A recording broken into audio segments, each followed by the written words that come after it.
morning. I'd like to call to order the meeting of the Historic Site Preservation Board. Can we have the roll call, please? Want to do it? Sure. Chairman Iserman, Oh, present. Board Member Scott, Present. Board Member Bledsoe, Present. Board Member Chesbeck, Present. Board Member Hayton, Present. Board Member Williams, Present. and Shevelin Rush is not here today. Okay, can we have the report of the posting of the agenda? Yes, sir, Mr. Chairman. The agenda was posted last week in accordance with state and local procedures. Thank you. We have no public comments. The approval of the minutes, I know some of the board members did not receive the minutes before this morning, is that correct? Correct. So I would like to table the approval of the minutes until the next meeting. Okay? And then since we have one person waiting to talk to us today, I'd like to rearrange our agenda and move down to start with agenda item number 5, if that's all right. The Grace Miller, Neutra Mailer residence.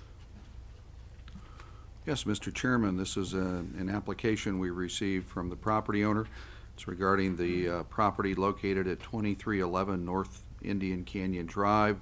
It's an architectural approval application for some improvements to the property.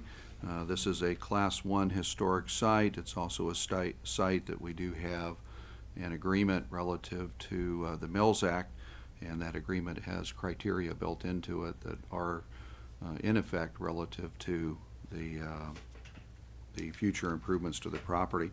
And with that brief introduction, I'll have Jing Yo, Associate Planner, give you an overview of the proposal.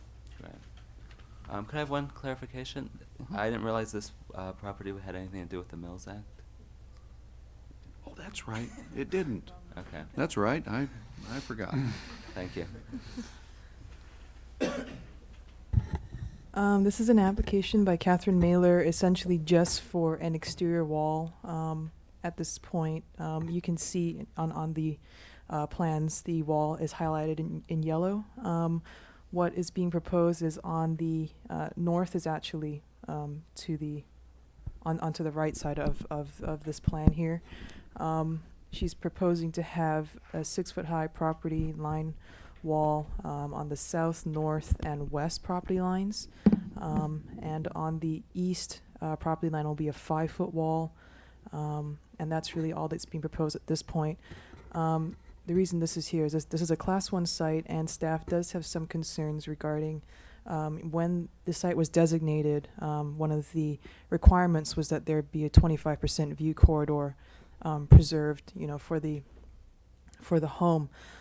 Staff's concern is that with the construction of the wall, that 25% view corridor may not be there. So we'd like that to be discussed in considering this application today. Thank you.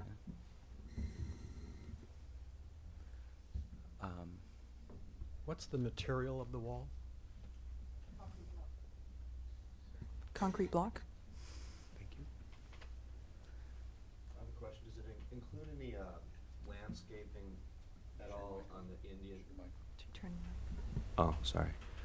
I was wondering if the proposal included any landscaping on the Indian Canyon, or does the wall just come up to the sidewalk? Or There will be landscaping, but Mr. this Chairman, if we Yes. could ask the applicant to maybe come to the table. Yes, please come forward. Chair around.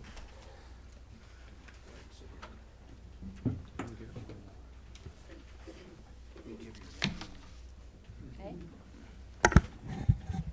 Catherine Mailer, owner of the property at 2311 North Indian Canyon.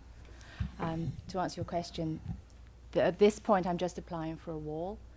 There will be landscaping on the outside in the future. Oh, great. But at this stage, just the wall. Oh, great. Thank you. Can I ask what the setback is from Indian Canyon? It looks like a large setback from Indian Canyon. I think it's 25 feet. It's where the fence is now. That's the legal setback. And then the walls on the other sides are on the property lines? Yes. On the other 3 sides? Yes. Okay. In terms of the view corridor, I understand that the gate that's going to be proposed, is that going to be a gate that one will be able to see through? Possibly. I mean, I've got some examples here of gates that I was looking at, and some of those are, pass that around, vertical steel rods Mm-hmm. spaced apart about an inch. And I think when I came in for the designation, we discussed the view corridor, that this, because people could see through this. I mean, at the moment, what I'm applying for isn't the finished product, as it were, because eventually there will be a wall here and here creating a drive-in carport. But I can't go ahead and finish that because I have plans for the pool and the guest unit that was designed but never built. So obviously I'd have to get access to trucks without putting a roof on anything here. So for this point in time, it's a temporary measure. In the future, there would be no gate here, possibly, then just have a drive-in carport. And the view corridor we discussed was because these walls would be 4 foot high, then people could see over, and that is a 25%, probably more than 25% view of the house. Oh. Catherine, use the microphone. Do you want to repeat everything I just said? It's on the tape. But in the front section there, the 5-foot wall, Mhm. which is actually the east side of the property, correct? There really would be no view over that wall. No. No. Because at the moment, there's, as you know, a chicken wire fence there, and because all of this is glass, everybody on Indian Canyon can see straight in, including the bathroom. If I come out of the bathroom, people will often be standing here with video cameras. And that's, for a single woman, I can tell you that's not very nice. So a lot of it is for privacy and security. Can you tell me a little bit more about the block wall, what size the Yes. blocks are going to be? There's an what existing texture? wall here that goes around the air conditioning condenser, and it was designed so that it could just be tied into. And the camera, thank you, has pictures of it.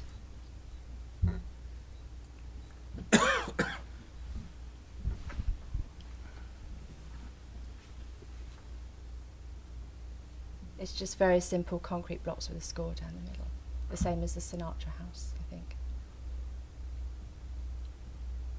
Is the height of that wall 6 feet now? Yes.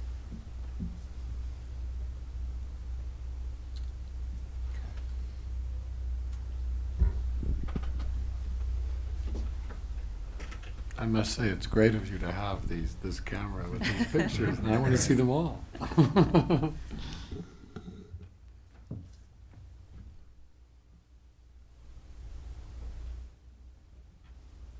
Chairman, one of the items that staff alluded to in our comments was that if the view corridor is intended to be through the gate, and then in the future there's walls around the ground plane, and then as I assume based upon the note on the plan, a carport. The view corridor would basically be through a structure that may or may not have vehicles in it. The vehicles may or may not be tall vehicles. So if the intent of the board is to have a 25% view corridor, it is a little bit challenging relative to defining it through the carport. Now, if the board's intent is just to be able to have people see the structure, a 5-foot wall, if you look at the property from the other side of the street, or even from the eventual sidewalk in front of the property, you can still see the structure, you just can't see the details of the structure. Obviously, the applicant has a compelling reason that she stated. The other reason, that we encourage walls, along Indian Canyon is just for sound attenuation, to make the yard as well as the residents a bit more livable Mhm. with the volume of traffic.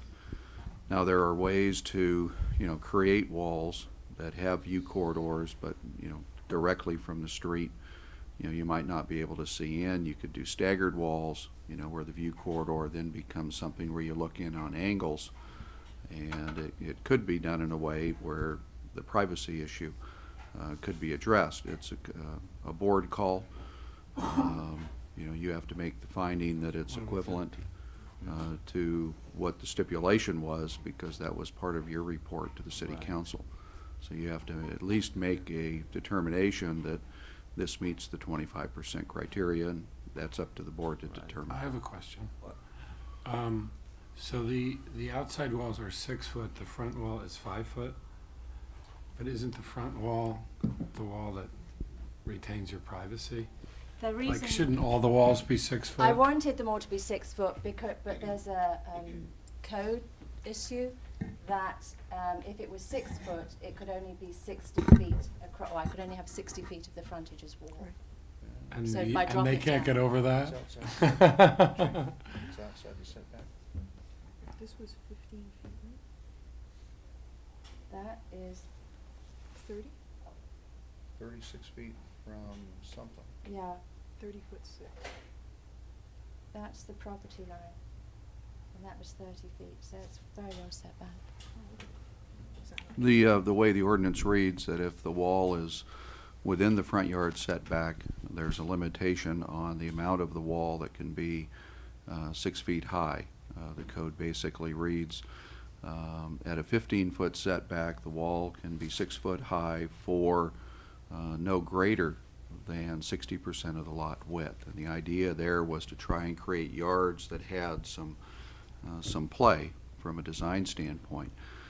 On Indian Canyon, because of the noise, we could go up to a 5.5-foot high wall with a minor modification. It's another, permit requirement. There is a fee. So the applicant, if the wall is within the setback, one has to comply with the code or apply for the minor modification to go up to 5.5 feet, and we'd certainly support that. But if the wall's not set back, the full setback along the street frontage, it can't be 6 feet without a variance.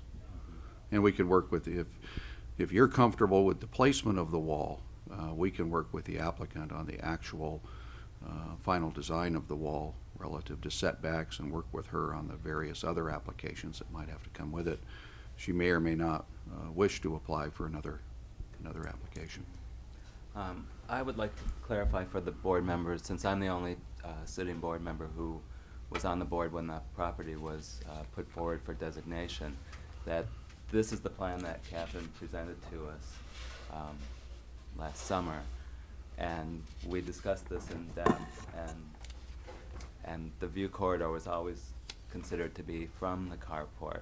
And correct me if I'm wrong, Catherine, but the carport isn't never intended to be covered, or Eventually, I Eventually. was going to have poles with a very flat, linear, probably corrugated roof, but Mhm. not walls. Right. Not an enclosed carport. right. I wanted it to be a wall, poles of some sort, and then a Mhm. flat, linear, corrugated roof. Right. And one of the issues we discussed at the meeting was, because this is on Indian Canyon, that there was some discussion about whether this would be a traffic hazard or not. Because right now you have a pretty clear view driving by, whereas if it's a more focused view, I think it would require people to stop, get out, and, look through the carport, which... Actually, can I address that for a moment? Yes. What Jing and I were discussing on Friday was that this concrete pad here would actually be a semicircle all the way over, because one can't back out onto a major road. So people could drive in, stop, walk back, look in. How nice. How nice of you to even be able to offer that. Can I just ask, did you say that the carport eventually will have a wall on the west side of the back of it? Yes, a 4-foot high wall. So the only Yeah. view would actually be at an angle from the street, which I believe, Yes, that. I don't, I don't quite understand. Show me where the wall would be behind the carport? Here. What's it- All the way across. Well, I personally don't see how you can see the house from the street once that wall is, Well, if it's 4 foot high, okay? So that wall would only be 4 feet high? yes. And then the wall on the east side would only be 5 feet high? The East wall, side the here, long yes. portion of the wall? 5 to But there 5 won't and be a half. wall here at all.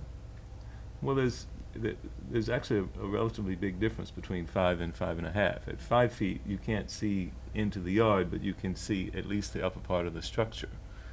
I mean, I like the idea of 5 feet better than I mean, I'm 6 feet tall, and I can see over a 5-foot wall just enough to see the top of the house, but 5.5 feet, I can't really see anything. So, I mean, I But think that's the whole point, that I don't want people lined up here, peering over. Right. So if that wall were to stay at 5 feet, I think that would certainly, I could see where that would be a benefit to you. Even making the 4-foot wall 5 feet is what you're saying. No, make the long portion of the wall 5 feet, so you could still see the upper portion of the structure, not 5.5 feet, but 5 feet. And then keep the view corridor, as you said, at 4 feet. If it goes to 5.5 feet, then that 6 inches makes a big difference for a lot of people. The 5-foot wall, you can see the upper portion of the house. That's my thought, anyway. I like 5 feet there. And then otherwise, I think it's certainly something that you need for your privacy, because right now you can see right into the Yeah. house, and I understand your concerns. And it means that if anybody can see directly in through these glass windows, that it's dangerous to have anything valuable in here, because people can just see straight in. And when I first bought the property, we were kicking crack addicts out every week. I would come down every weekend, and locks would all be picked, and the place would have people in it. Well, I It's think not a 5-foot nice area. My own opinion is the 5-foot wall would give you the privacy and yet retain at least a view of the house. Can it be 5 foot all the way around so that it looks like it all goes together instead of a 4 foot? I think if it was, You know, or it's- not all the way around, but at least that front section, instead of 4 and 5 or 5.5 and 4.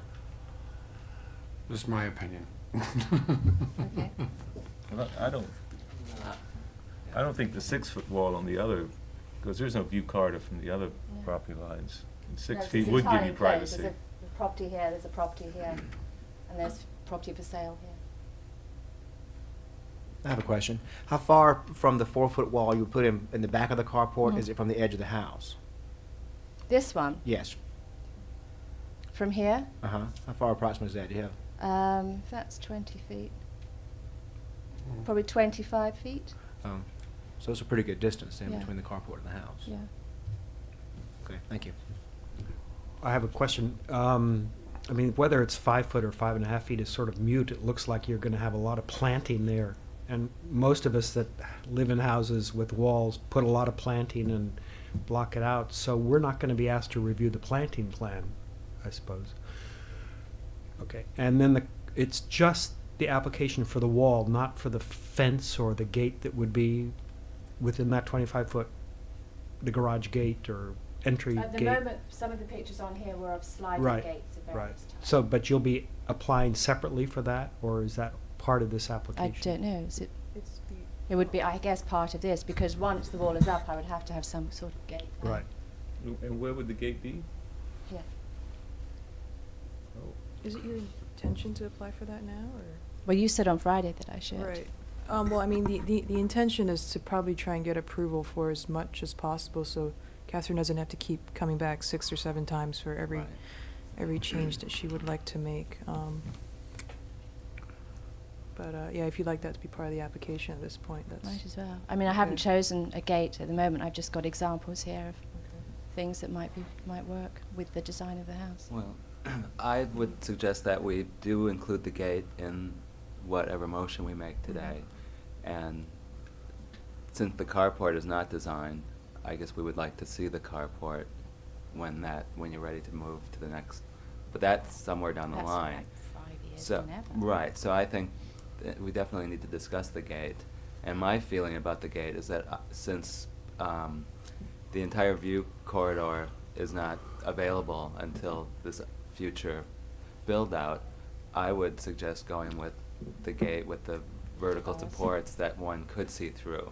Okay. So that we have, for people who aren't 6 feet tall, they can get a view. And that view is the least invasive view, since you can't really see through any windows from that side, which Right. is totally understandable. I want to say I applaud the applicant for improving a property that looks like it desperately needs it, and it's going to require a lot of money to bring it up to snuff. And if I, and already has, and if I had had my agenda, I would like to have gone by just to, I'd had a fresh look at it, so I would know more about the perspective and having seen it recently. So I'll go take a look at that right away. Thank you.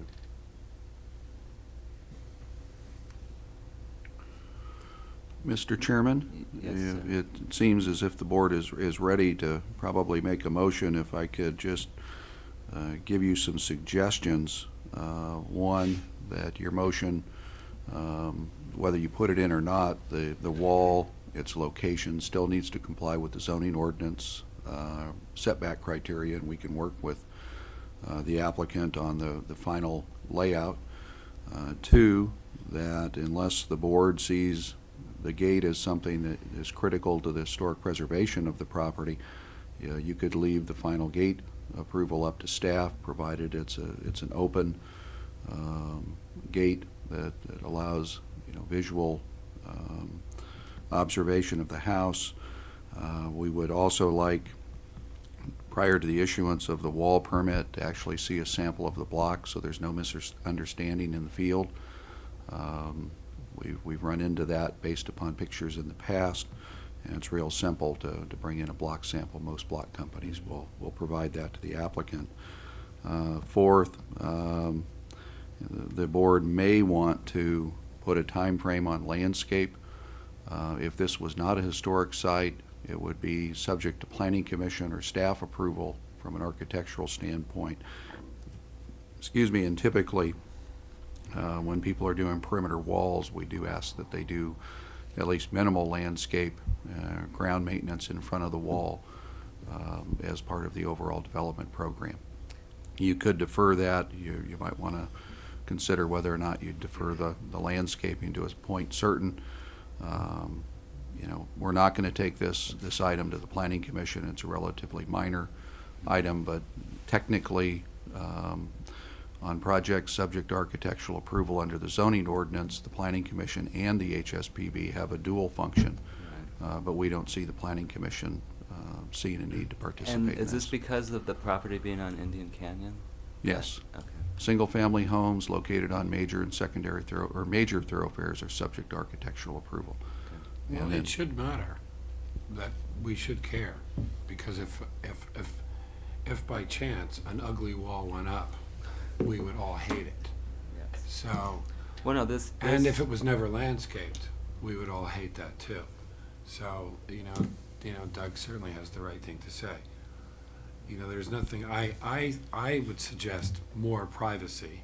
That would be me. I would go with the highest wall possible, but that would just be me, okay? As long as, if there's this view corridor that's essential, that's fine.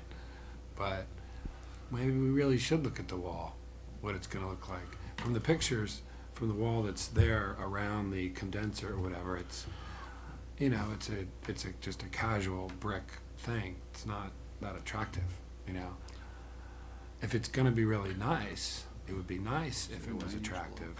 And not that it's the biggest deal in the world, but it might matter, if it's not right, and maybe it's of Actually, help. the block was the owner. chosen because the house, when the house was designed, it was supposed to be the ultimate simple house.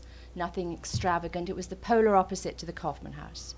It was supposed to be the most simple house. And this is the most simple block. It's still, I think See, it's very I guess attractive. That's it. That's It's maybe just- the best answer then, to it. Then we should just say, okay. And I go for the privacy. I go for the more there is. I mean, if that's really what it's really gonna look like, if that was, The intent of the house was always, because of the, on the west side and the east side, it's land for sale, just open scrub land, full of vagrants and God knows what. And on both sides, not particularly attractive properties, the intention was always to fully enclose it with landscaping. Could you give me or give us a sense of the timing on this? I have no idea, because But when you I wanna bought the build house... You want to build the wall soon? Yes, I've just And- refinanced the property to Right. get the money for the wall. And then when would the landscaping, at least the landscaping on the outside of the wall, be done? That I could probably do, as long as it wasn't too expensive, just after the wall's finished. Mhm. Thank you. I'd say we just say okay. Do you guys? What do you think? Well, I still would like some clarification on the height of that front wall, if it's gonna be 5 feet or 5.5 feet. I mean, it's not a big issue, but I'd just like to know. It sounds like it can't be 6 feet. Well, the board has the ability to impose, time, place, and manner restrictions on an application, which means you can, indicate what the height of the wall is. You could limit it to 5 feet. You could basically say it could be, any height that's allowable by code, based upon the setbacks. If I'm reading the plan correctly, and if that is a 30-foot setback from the future property line, the wall could be 6 foot high. We've got to double check the dimensions before we issue a permit. But if it's less than the 30-foot required setback, then it would have, cap out at 5.5. And if it's closer than 15 feet to the street, at that point it would cap out, at 5 foot height. But, I can tell you we're looking at a project just to the north of this. It's a multifamily residential project based upon a review of the traffic, the noise levels, the design of the property. We're recommending a 7 foot high wall on Indian Canyon. But the noise is unbelievable. Yeah. So, I'm sure. Well, on that front section, how high would you want the wall to be? I mean, when it was first presented, you said 5 feet, but I haven't, what would you want it to be? I'm going with code. I'm going as high as I can go because of the noise. So you want it to be 6 feet? I originally wanted it to be 7. Oh, I can tell you, during the night, the number of sirens that go up and down Indian Canyon is unbelievable. Yeah. All the major trucks coming on Indian Canyon. That would be terrible. The Unfor- gangbanger cars. It's a terrible thing. unfortunately, the sirens and the heavy vehicles, even a 7 foot high wall would have a modest effect on it inside the house. It might, just on the other side of the wall in the yard, give you a little bit more attenuation, but, there's still enough distance between the wall and the house that you're not going to get the full effect of even a 7 foot high wall. You'd have to build the wall really close to the house to get the full effect.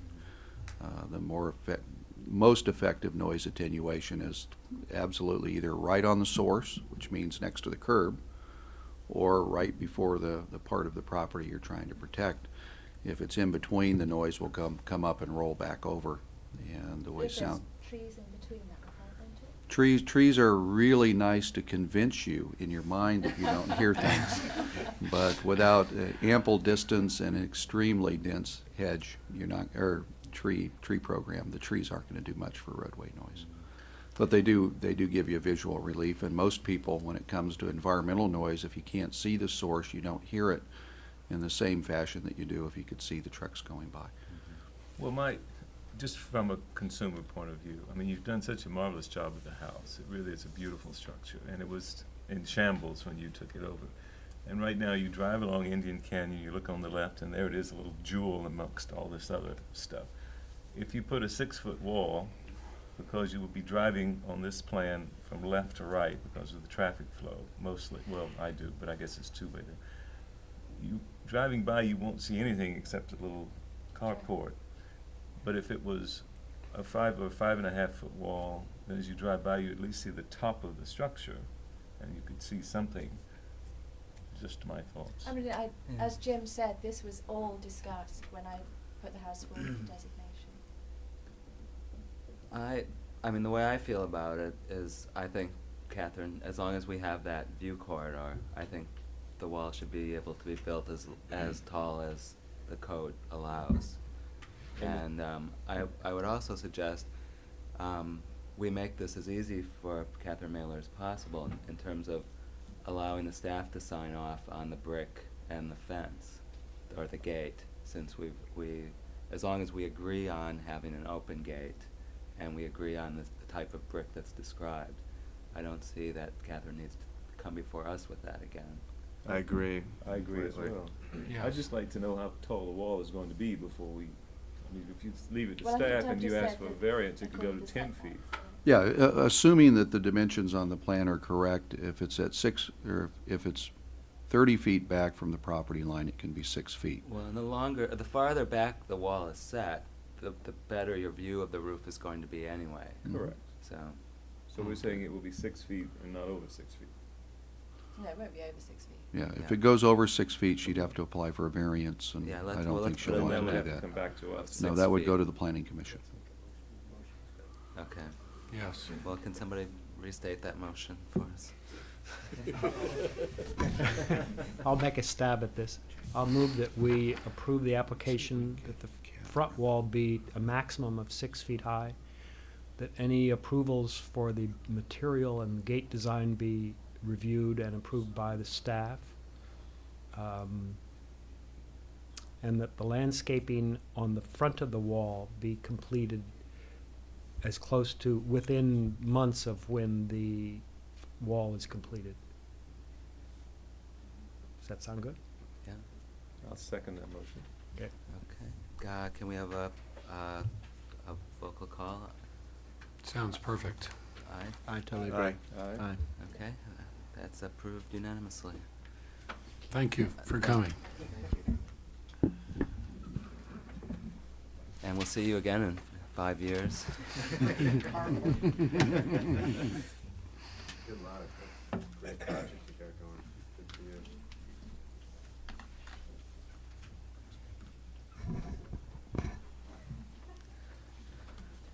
Okay, well, we'll jump back up in the agenda to the chairman's report. I can give you a report on the City Cabinet Council meeting from October 10th. The majority of the Cabinet Council meeting was discussing the city propositions that were before the city in the election, so most of it was discussing UX, whatever it was. I had the opportunity to update the Cabinet Council on HSPB's activities, and had a chance to make an open call for citizens to come forward with houses for designation.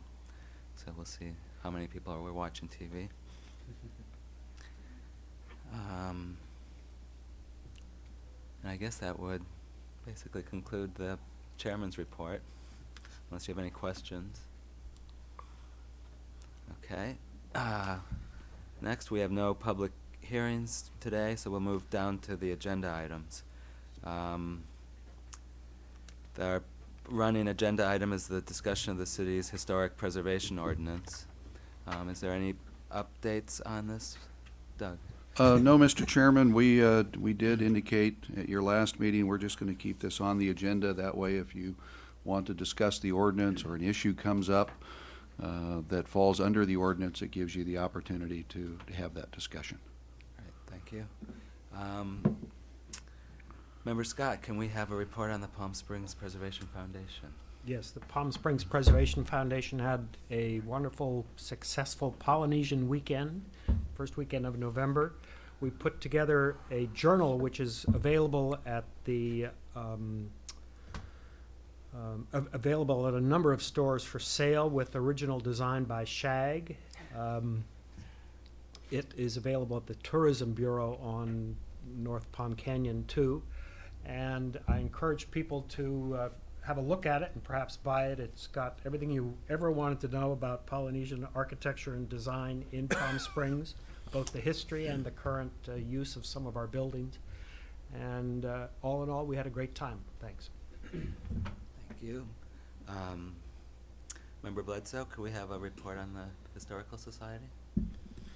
You can. This past weekend, though, I was unable to attend. They had the Pioneer Picnic, which is the big event for the fall. It was at the Palm Springs Pavilion. Basically, it was bring your lunch, and you get a lot of good history and Pioneer Days talk. And I did not attend, but I understand it was very well received, and they had a lot of fun with it.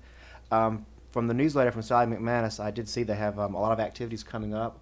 They do also have a new area, I believe it's a new open patio terrace, which is new to the green space downtown. And riding through with our lovely weather lately, it's been very, very busy, so I think they're getting a lot of attendees down there. So she's always says, please encourage your group to please come down and say hello and check out the new facilities and enjoy the day. Thank you. I also understand Frank Bogart's reissue of his book is imminent. Imminent. That's what I understand too. According to the newsletter, it is imminent. They actually have a collection of several books available, including Palm Springs Modern, all that down at the actual McCallum Adobe. I believe that's where it's located down there. Make some nice Christmas gifts. Thank you. Thank you. Board Member Williams, can we have an update on the ModCom?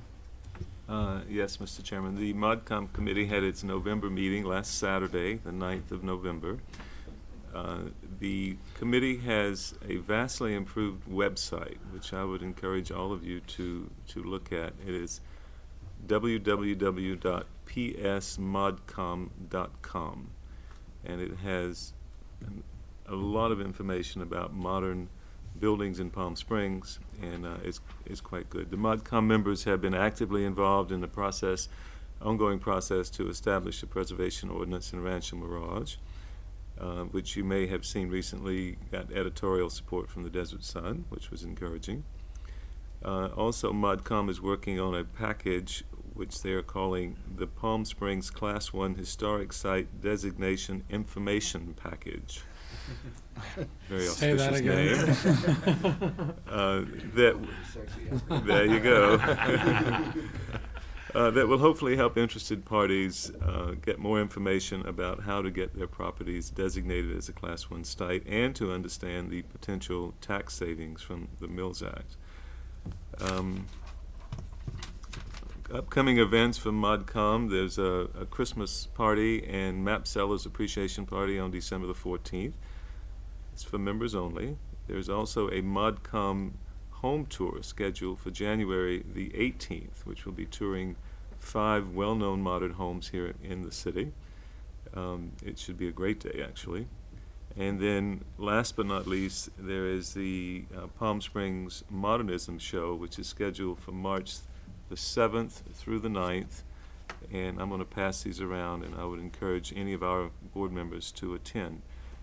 As you've just heard me say, most of these are for members only. So if you're interested in membership, it's only $25 a year. Go to the website, again, www.psmodcom.com, and you'll get much more information on modern Palm Springs. Thank you. Mr. Evans, can we have a report on the City Council update for the RFP for the Historic Site Survey? Yes, Mr. Chairman, the City Council last week approved the site survey request for proposals. So what we'll do is we'll work with our purchasing department to get that out on the street so that we can secure proposals, and it should be pretty good timing in that the demolition of the grocery store and the construction and issuance of the building permit should come in a sequence that would fall in line favorably for releasing the request for proposals. We did make one very minor editorial change.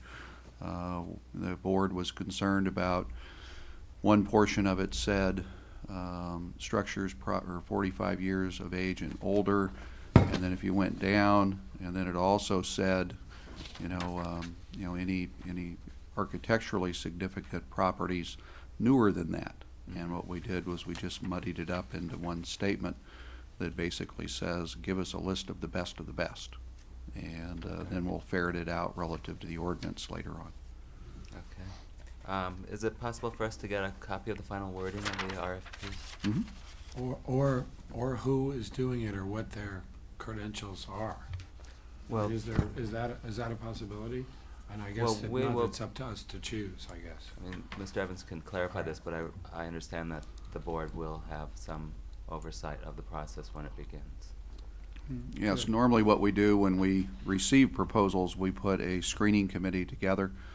The screening committee takes a look at the proposals, based upon the scope of the proposal as well as the qualifications of the consulting team, then makes a recommendation insofar as who they would select. Normally, that type of scoping team might have city staff representatives. It would have, we've talked about having a board member participate, so it's a collective recommendation, not one that's typically done by any individuals here at City Hall, and then the council makes the final decision on the award of the contract. The one consideration the committee does not get to consider is the price. We require that that be confidential. We review based upon merit, not low bidder. And then once we open the envelopes and get ready to award a contract, we negotiate the price and the final actual scope of work.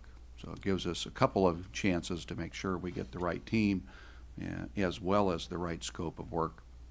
And all of the consultants will know what the budget is. So their No one price could should be better than you at that. well, you know, we probably have somebody else sit on the team. I've been doing roadways and convention centers, and selecting consultants is a very time-consuming process. Depending on the number of bids we get, the group may have to, do an initial cut based upon just the narrative descriptions that you read. Then there may be a final cut that may include an interview, and it's not uncommon if we've got really strong proposals to have to commit a good portion of a day to interviews. And is there a time frame? We put in a provision for time frame. We would, really take a look at the proposals, and one of the considerations normally in selecting a consultant is their proposed time frame. What resources they bring to the table, whether they meet the intent of the proposal, what's their time frame, and obviously making sure that we get a consultant with good credentials is key. Great. Mr. Evans, can I ask, what is the involvement going to be from your perspective of the Historic Site Preservation Board, both with the selection of the consultant? You mentioned a committee that would review the proposals, and also ongoing with the survey as it takes place, both, I believe it calls for 200 properties on Form A and 50 properties on Form B, and then I'm just looking at this letter that you had written some time back, which says that survey to be managed by the Planning Division staff with oversight by the Historic Site Preservation Board. And I'm just wondering, how do you see us functioning and what our involvement will be? Well, first and foremost, participation in the selection of the consultant. Secondly, reviewing their draft work. And then if there's any policy issues that need to be resolved during the process, we would bring that back up to you. Ultimately, you would recommend adoption. I'm not sure the final wording, adoption or certification of the site survey to the City Council, and the City Council then actually does the adoption of it. And so your involvement would really be at a minimum at the selection process and then the approval process, and then if there's any need in between. In working with consultants, it's been our experience that if we have too much access to the consultant, we'll just chew the budget up, and we won't get the work product done. We'll end up with bills for meetings and telephone calls, and and if you let a consultant get past the project administrator, you might end up paying for a lot of nothing. And it's very, every consultant's a little bit different, but you have to be very careful in contract administration because they're going to bill you for every hour they put in, even if that doesn't result in the work product and they absorb the budget. So we typically try to keep one person engaged with the consultant as the gatekeeper and not have a lot of individual involvement. Otherwise, we'll have this consultant going all over town. Now, as we look at the proposals, if there's a need for, some direction, a proposal may propose that there be milestones where they do some reporting back. Typically, we don't limit the consultants to how they feel they need to accomplish the mission. and we're receptive to their proposals, and we haven't seen, obviously, any proposals yet. But the more meetings you have, the more contact points you have, the less actual work you get out of the consultant. You know, they could I- consume $50,000 real quick if we're not real careful. I think that because this is new for our city, that it's imperative that that person has correspondence with us. So I think that needs to be part of the proposal. Well, part of the It's new to us their and it's new to proposal our is city. yeah. I mean, the consultant may come in and, as part of their proposal, they may come in and say, we want to interview the entire board. You know, they may Well, come. we don't want to be interviewed, but.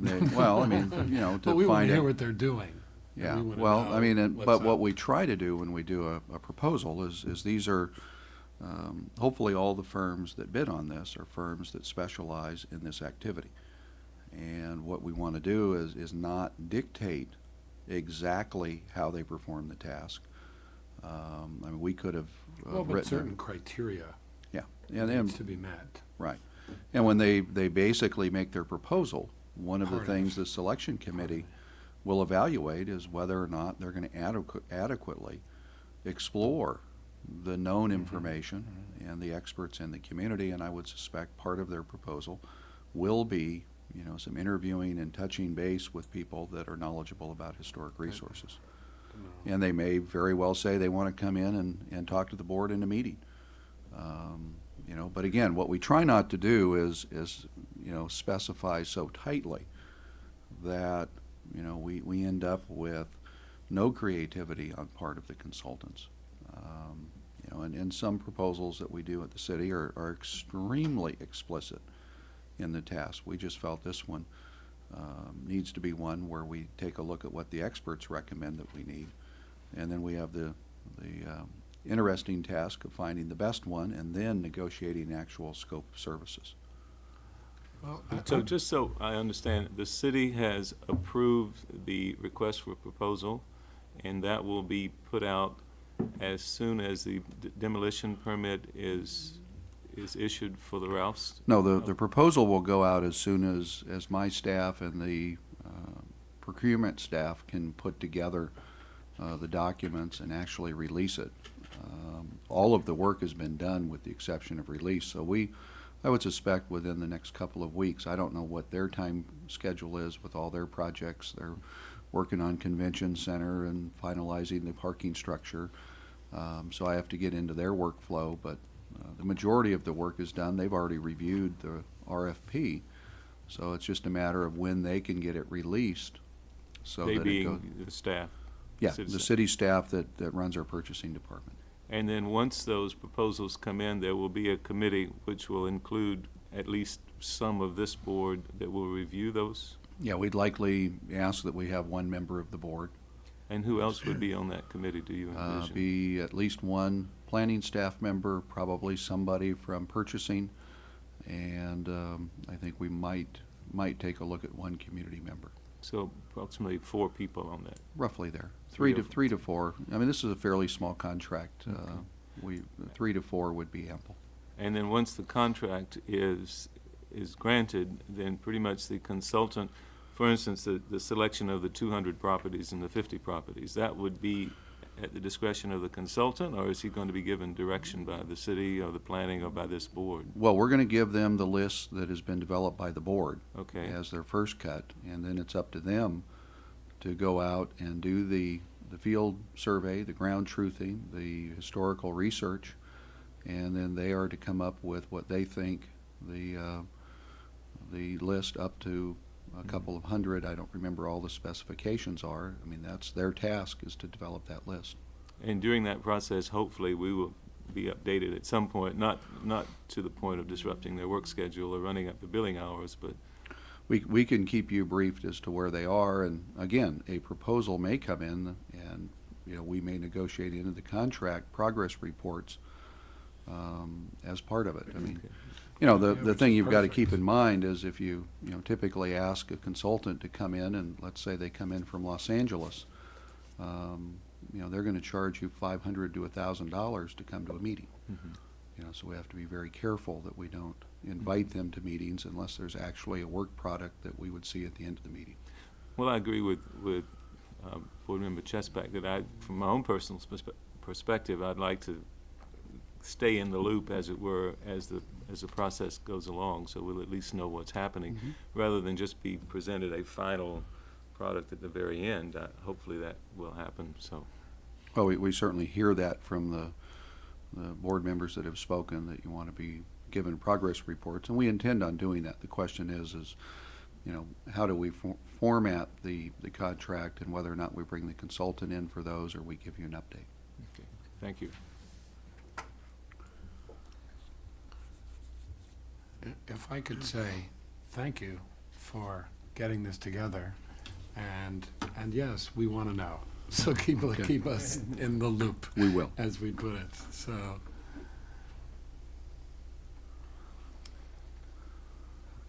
Okay. I guess my final clarification about that would be,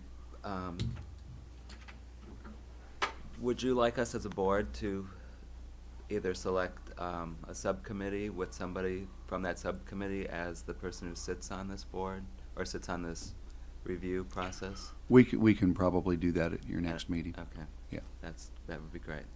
Thank you. Can we have a staff report on the California Preservation California Preservation Foundation 20th Annual Design Awards? We included in your packet a flyer that we received from the foundation relative to call for entries.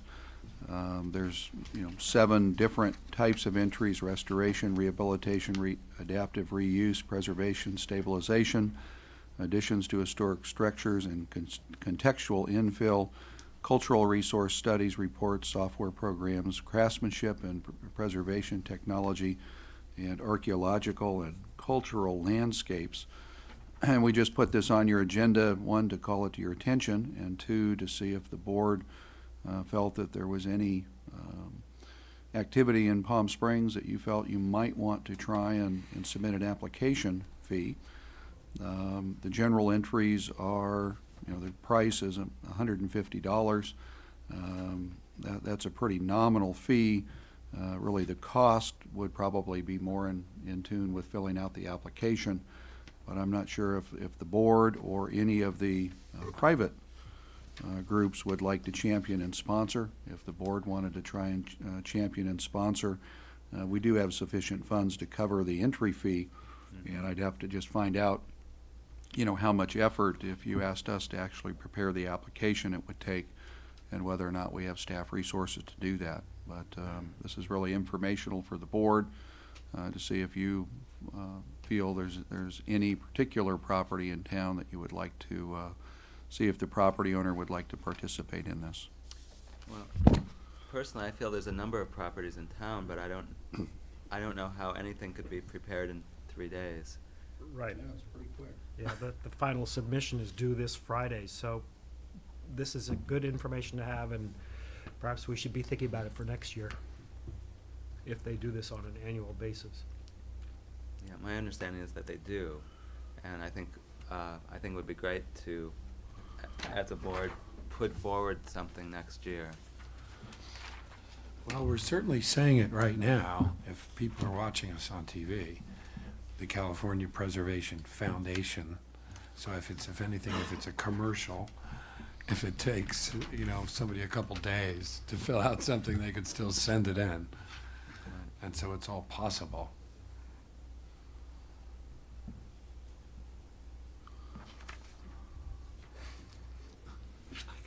Okay. The final agenda item is the staff report on the tie-down on Eastmore Circle. Yes, Mr. Chairman, this is a historic site plaquing program.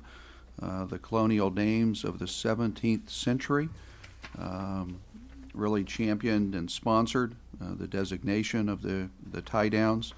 The tie-downs were basically concrete pads distributed throughout the airport environment, where basically concrete pads. They're about 3 to 4 feet thick, solid concrete. Were placed during the World War II era, and the intent was to distribute the airplanes in a haphazard pattern where they're not all together to prevent any type of bombing or other type of activity that could disrupt the aircraft in the area. This one particular tie down is located on Eastmore Circle, just east of, north of Livermore. It's actually designed into the neighborhood street. So the way to find it is you drive along and you find this beautiful black asphalt street, and then you come upon a large circular concrete element that basically looks like a cul-de-sac, except this is a through street. And at the very end of it, as you're looking north, you will now find a beautiful boulder with a historic plaque that the Colonial Dames sponsored all the way through. I want to tell you that they absolutely handled this all the way through. They've worked well with our engineering staff as well as planning staff to make sure the boulder was the right size so that if a car hits it, it's not going to create a hazard. Even though if the car hits the boulder, it probably means the car is not going to hit the house. But you know how that is when you have things in the public right-of-way. I think it really is a nice statement in the neighborhood. It's very understated, but it's also very obvious when you turn more north onto Eastmore that you're looking at something. I don't think many people will go by during daylight hours and not see that there's a monument there with a marker. They have again championed this all the way through. They chose the date of Friday, November 22nd. There will be a dedication ceremony starting with refreshments at 9 a.m. and then a dedication ceremony at 9:45 a.m. And they did give a invitation here at City Hall, and we've passed that along to the board as well as the City Council. Mr. Chairman, that completes our report. But it's really nice to work with a community organization that takes the lead and pulls this through. Really, the staff wrote a report for the designation, and then also helped with the ordering of the plaque. And the plaque, as I recall, was purchased by the Colonial Dames. Wow. That they took this all the way through. I could be wrong on that one. If Ching was here, she could correct me. But they've been instrumental in this, and I think that the timing is wonderful considering the fine Veterans Day we had yesterday, and the parade and the activity in the community, and this comes right after that. Thank you. Do we have any additional board or staff reports? Okay. I have Yes. one. We are working very hard, and we're working with various community members on preparing the state application for the Francis Stevens Park Complex to try and get that designated at the state level. We've been working with the State Office of Historic Preservation with regards to application requirements, as well as all of the details and the timing of their board actually hearing this item. They're extremely busy, even though our first few calls basically said, if you get it in, we'll get it on the agenda immediately. Now we're starting to hear that they're so busy, they're not sure when they can see it. The purpose of the application is to get the property recognized at the state level, and then that gives the city the ability to apply for state grants. And there's a fair amount of state grant money available right now, and we're kind of anxious to try to get this in. And Catherine Marks has been our staff member working on it, and she's been working with everybody she can. One of the things we've been trying to do is get a copy of the speech that President Ford gave with regards to the property a number of years ago. And we're finding out through his archives and library that it was considered a fairly minor presentation, and they did not keep a record of it, other than they know that he did it. And we have records that he did make a presentation. We were hoping that we could actually get a copy of his speech or his notes out of the library to actually put in the application. There are probably very few sites in the current cycle that would have a president speaking in favor of the historic resource. We may try to get a letter from the president's office to support the grant application. We're not sure if we can get that. Thank you. Have we made progress on reprinting this, or we were talking about it? The last, actually, we should have asked Catherine. The last holdup was trying to get a photograph of her house that we could put in. You know, it's ready to go. I'll double check, but the last time I checked, that was the key issue that was holding up the reprinting. We were able to locate 100 copies, so we still have a few, I believe. Maybe 10 left. Could you And, could you tell us what, if Catherine's, if the Miller House is included, what else new is in it, or is that the only addition at this point? There were a few items. We gave an update, I think, at Tracy's last meeting or thereabouts, where she gave a brief update. Tracy Conrad was the person that really championed the last go around, and she volunteered to try to push it through again. And I can tell you that if you want us to bring it back to the board, you know, we'll probably end up delaying it. And yeah, Well, were the steel houses added? I believe they were. I'll have to double check. I think those are the only Yeah. designations. What I would prefer to do, if you would like, as opposed to putting it on your agenda, I'd prefer if I could just make a copy of the proofs and give that to you. You know, my objective on the reprint was very simple. I'm just going to reprint it because I need to sell it. You know, we've just got too much demand for it. You know, there was an interest in adding and augmenting, and initially the idea was if we could do that really quickly, we would do it. Otherwise, I'm just going to print 4,000 or 5,000 copies, and we'll start working on a reprint later on. But I could try to get you the proofs. Can I just ask if there was anything taken out? I don't believe so. So What we're trying to do is just add to it so that we're not redoing anything that's the old plates. We had a couple of very minor editorial changes here and there. As with anything historic, everybody debates the wording. So it was a fairly minor edit to the existing, and then we were trying to augment by just a few sites. My only concern, Doug, and I mean, this is, it says here, this brochure is published by the City of Palm Springs Historic Site Preservation Board, and that is us, and we haven't even seen it. I mean, I just think somehow we should be involved in the process. I'm sure you're doing a great job, but I feel sort of, again, left out of the loop on this. Mhm. And while I recognize the fact that Tracy's done a lot of work on it in the past, Tracy is not on the Historic Site Preservation Board anymore. And I feel like that we should be part of the process somehow. Well, the same thing actually happened at our last meeting with that other big fold-out brochure, that we designed that brochure, and that I didn't see it until that meeting. That was designed by the arts. Yeah, that, we were not part of that. The board chose not to be a party to that one. Right, that was this.